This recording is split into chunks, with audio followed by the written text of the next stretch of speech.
Hello, my dear friends. You're in the Military with Summary channel, and today we will discuss the situation in Ukraine on the 10th of January of 2026. Today we have lots of very interesting updates, so let's start.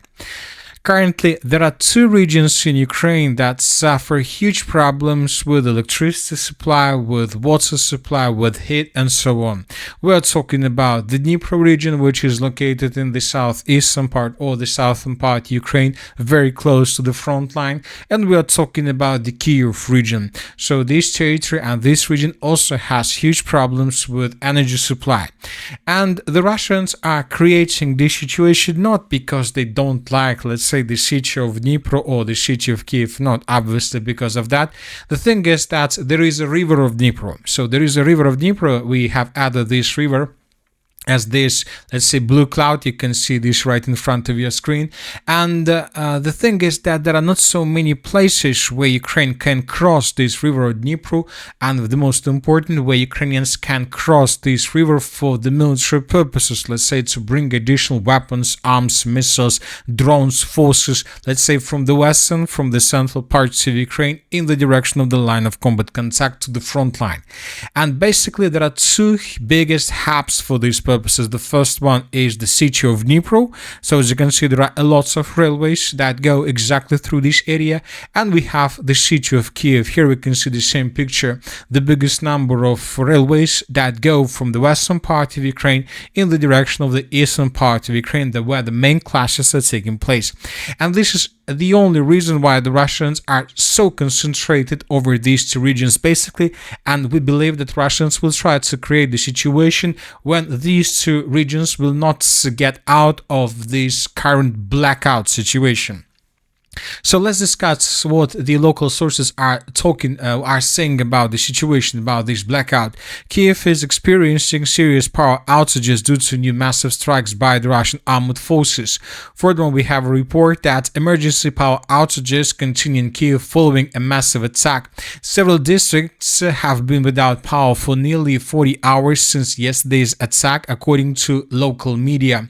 Another important thing that heat and power plant number 5 and heat and power plant number 6 are not operating. So the situation is critical. Utility services were ordered to drain water from in-house systems to prevent freezing. So as you can see, it's not just a very critical situation, this is a complete disaster. The night attack was the largest on Kyiv's critical infrastructure, says the mayor of the city of Kyiv. So obviously Ukrainians will try to stabilize the situation, and most likely they are able to stabilize the situation, but it's not the question. The question is whether the Russians are going to repeat the strike, to attack with the purpose to keep the current blackout situation. This is the question. We believe that we will understand and we will get an answer to this question in coming days. And furthermore, I would like to remind you that despite the fact that the Russians attacked the western parts of Ukraine and the city of Lvov with the Oreshnik missile system, it doesn't mean that the Russians launched their major and their main, let's say, attack through Ukraine. This is not like this, because during the previous 48 hours, the Russians for the previous 3 days used less than 500 drones altogether, which means that the Russians have not yet launched their main attack that the Russians were promising to carry out these days. So which means that more attacks we'll see in coming days. And furthermore, I would like to remind you that on the 15th of January, Kyiv and Ukraine is expecting the lowest temperature for a very long period of time, up to minus 30 by Celsius degrees we will see these days, which means that most likely Russians may carry out another massive attack exactly during this period of time. And the second region, as we discussed, is Dnipro region. Here we can see also lots of railways, lots of lines that go from the western part of Ukraine in the direction of the current line of combat contact. The Russians are about to launch their major offensive operation in the direction of the city of Pavlograd, so that is why it is very important for Russians to make sure that the Ukrainian forces will not get everything they need for defense purposes. During the previous 24 hours, we had lots of videos and updates from the Dnipro region. The Russians carry out another drone attack exactly in this area. Lots of explosions were recorded, lots of fire anomalies. The Russians were attacking, according to information we have, the power station in the area of the city by the name of Zelenodolsk. So this is the picture that is coming from this area. Footage of the fire at the Krivoy Rog thermal power plant after nightmare arrival of the Gerants.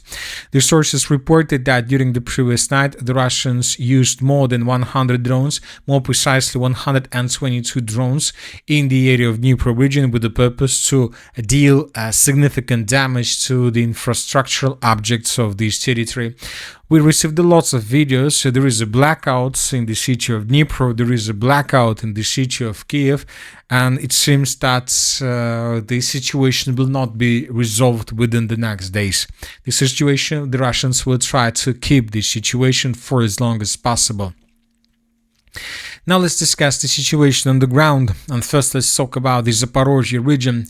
Now the Russians they have relaunched their offensive operation in the Dnipro region, in the Zaporizhzhia region, with the purpose to establish complete control over the territory between the river of Gaichur and the railway station, the railways that go from the southern direction through the settlement of Zaliznichne, in the northern direction through the settlement of Tirnovate, and then third in the northern direction towards the settlement of Pokrovska.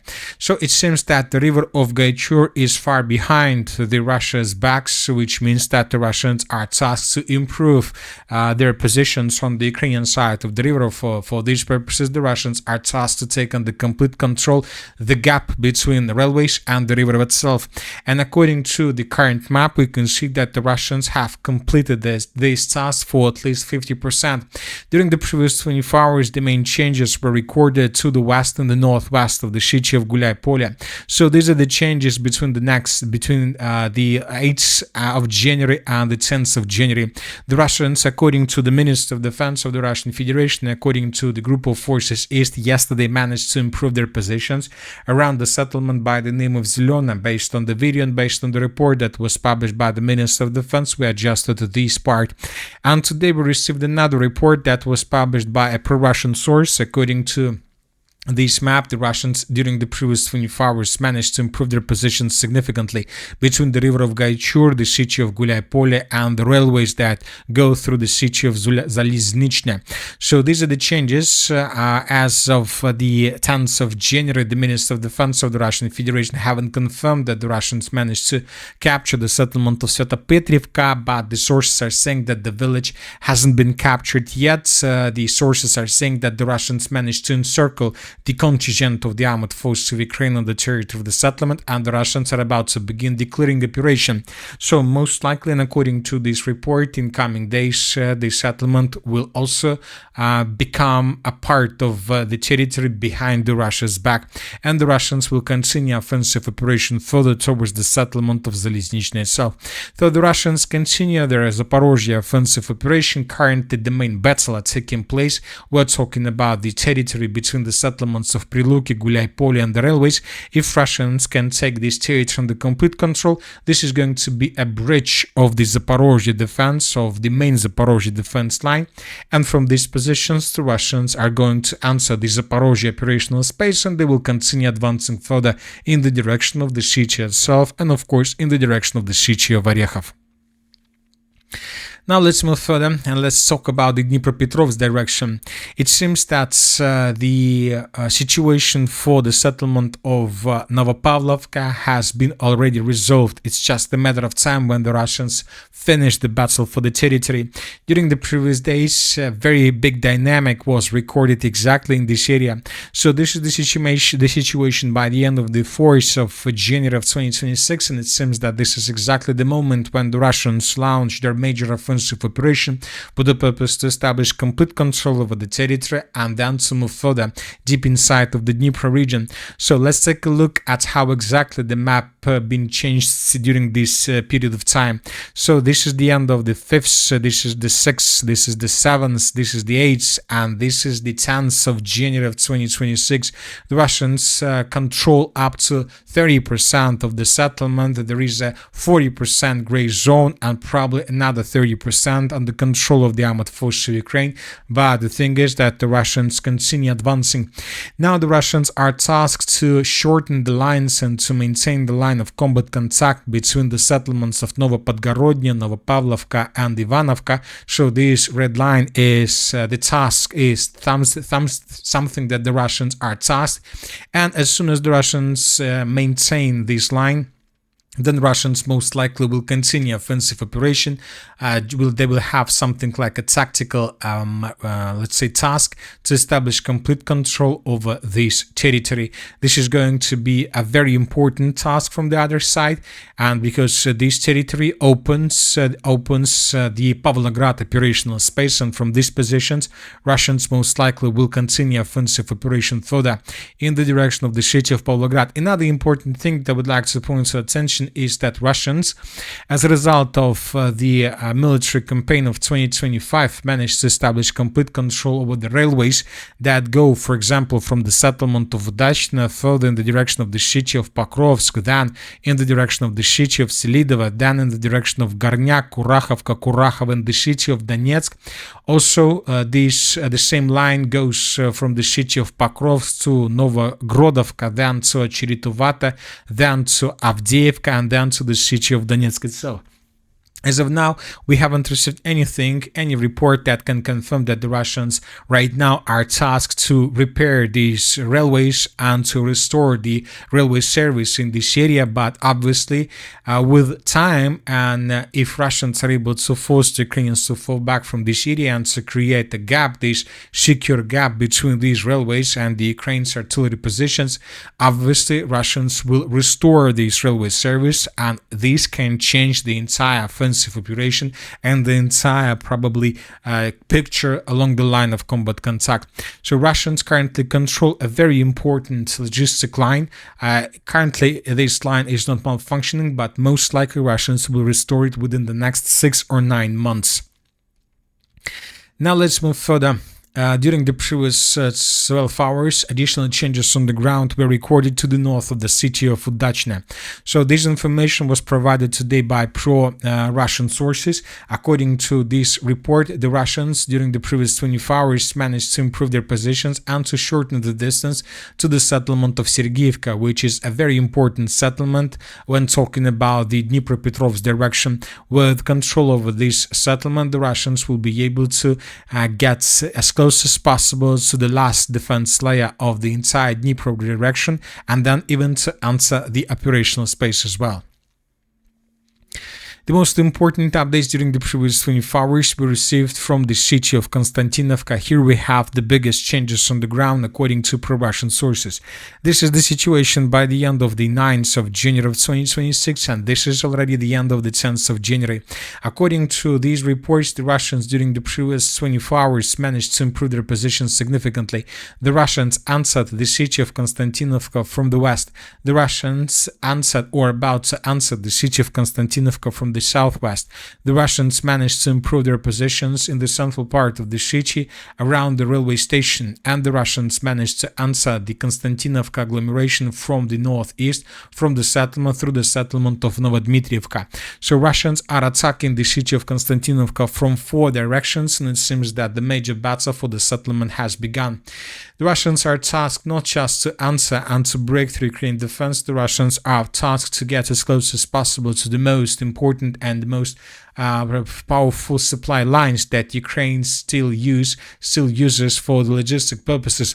In this video, we can see how another vehicle was trying to get the line of combat contact, probably with the purpose to bring additional reinforcements and reserves, but Russians attacked the vehicle.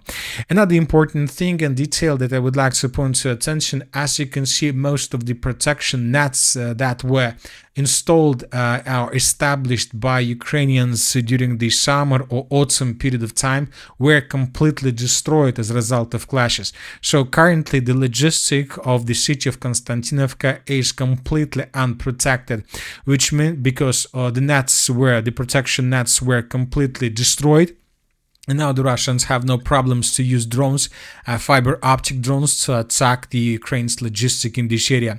Just during these videos, we have seen at least 3 episodes of how Russians were attacking vehicles that were trying to enter the northern part of the settlement. We are not even talking whether these vehicles managed to get deeper.